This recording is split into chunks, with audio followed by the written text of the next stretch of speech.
అందరికీ నమస్కారం అండి. చేసిన కూటమి కాపు నాయకులకి కార్యకర్తలకి చాలా తక్కువ టైంలో చాలా ఎక్కువ మంది వచ్చారు, చాలా సంతోషం అండి. అలాగే వచ్చిన చాలా తక్కువ టైంలో వచ్చిన మీకు సమాధానం మీడియా మిత్రులందరికీ నమస్కారాలు. ఏం లేదండి, ఆల్రెడీ పెద్దలు మా ఇన్ఛార్జ్ చరిత్రలో చాలా మంచి పాయింట్ కవర్ చేశారు. అసలు రామచంద్రపురంలో వెంకటాయపాలెంలో మీటింగ్ పెట్టాల్సిన ఆవశ్యకత ఏముంది? సాధ్యపడి ఏంటంటే నాకు అనిపించింది ఒకటొక ఆవశ్యకత ఏంటంటే వాళ్ళకి రాజకీయ మనుగడ తగ్గిపోతుంది. దానికి కారణం ఏంటంటే అండి 2019 నుంచి కానీ గత నుంచి కానీ నాయకులంతా కూడా కాపులు పేరు చెప్పుకుని నాయకులుగా ఎదిగారు అంతే. వాళ్ళ స్వార్థం చూసుకుని నాయకులుగా ఎదిగారు తప్ప ఏ రోజు కూడా కాపులకి ఏ విధంగా కూడా ఏమీ చేయలేదు. దాని ఉదాహరణ చెప్తాను. 2019-24 ఎవరి ప్రభుత్వం ఉందండి? వైఎస్ఆర్సీ ప్రభుత్వం ఉంది. ఇప్పుడు వాళ్ళే కదా ఉన్నారు.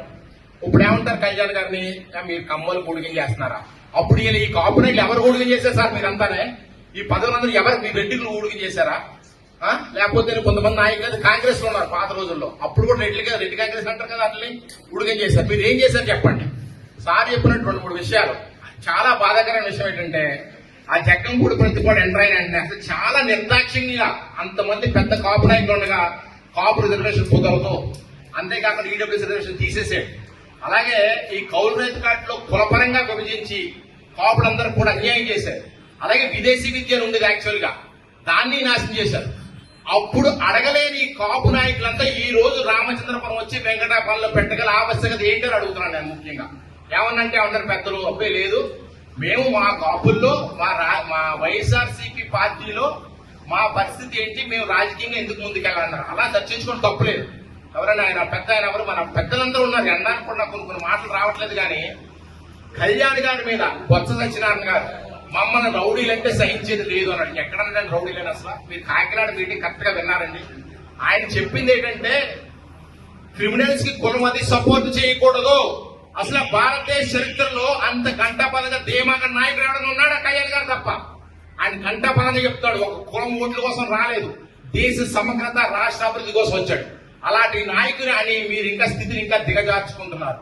అలాగే వైఎస్ఆర్సీపీ గవర్నమెంట్ లో అసలు కాపులకి ఎక్కడైనా సరే వైఎస్ఆర్సీపీ గవర్నమెంట్ లో ఎంత చేసింది చెప్పండి, ఓపెన్ గా మాట్లాడుకుందాం. నాకు తెలిసి అక్కడక్కడ ఇచ్చింది 15,000 ఇచ్చారు. ఓపెన్ గా ఎంత 1-2% చేశారంతే. మిగతాదంతా కూడా కాపులకి ఎక్కడ ఈడబ్ల్యూఎస్ కానీ వేరే లోన్లు కానీ ఎక్కడ ఇవ్వలేదు. ఇంకో ముఖ్యమైన సమాచారం ఏంటంటే మీ మనస్సాక్షిని అడగండి. ఆయన మామూలుగానే గొడ్డల పార్టీ అధ్యక్షులు ఎవరికి విలువ ఇవ్వడం. చాలా మంది ఆడ పార్టీ వాళ్ళు ఏడుస్తారు. కాపులు అంటే ఇంకా హీనంగా చూస్తాడు. అపాయింట్మెంట్ కూడా దక్కదు. ఆల్రెడీ చాలా మంది పేరు చెప్పలేం కానీ కృష్ణా జిల్లా కూడా ఎన్ని పళ్ళకి బయటకు కూడా వచ్చేసారు ఆయనతో. అలాంటి దారుణమైన పార్టీ. ఇంకో ముఖ్యమైన విషయం అంతా పెద్దలండి, చాలా మంది పెద్ద నాయకులు. నాలాంటి చిన్నోడు చెప్పొచ్చు కానీ మీ గొయ్యి మీరే తవ్వుకుంటున్నారు, దాంట్లో ఎటువంటి అతిశక్తి లేదు. మీ గొయ్యి మీరే తవ్వుకుంటున్నారు, దాంట్లో ఎటువంటి అతిశక్తి లేదు. ఇంకా చాలా మంది చెప్పారు మీ గొయ్యి మీరే తవ్వుకుంటారు. కాస్తో కోస్తో ఇంకా మన జనసేన కంటే మనం వచ్చేంత పెద్ద ఉండకపోవచ్చు కానీ పెద్దల కోసం పెద్ద ఒక్కగా మాట్లాడుతున్న మాట ఏంటంటే ఆయన అంటే అభిమానం.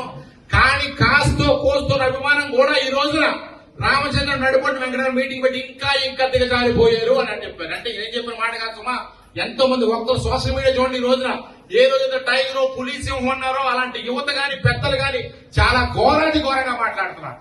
ఒక్కసారి ఊహించుకోండి, మీరు వైఎస్ఆర్సీపీ కొమ్ము కాస్తున్నారా? నిజంగా కాపు యువతకి కాపు పెద్దలు కానీ మంచి చేస్తారు మీటింగ్ పెట్టుకున్నారు. ఒకసారి ఆలోచించుకోండి మీరు అందరూ కూడా. మీకు కావాల్సినంత ఏంటంటే మీకు నాయకత్వం కావాలి, మీకు పవర్ కావాలి. మీరు ఎవరు చెప్తే మాట్లాడే వాళ్ళే పోషించాలి. ఎవరిని అనకూడదు కదా. రౌడీ బ్యాచ్ల్ని పేకర్ నాడి క్లబ్ బ్యాచ్లు ఏళ్ళ మీరు తిరిగేది ఏం సార్ నాయకులు? మీరు పెద్ద నాలుగు మాట అనిపించుకుంటారా? అది కాకుండా మీరు పెట్టుకునేది ఎవరితో తెలుసండి?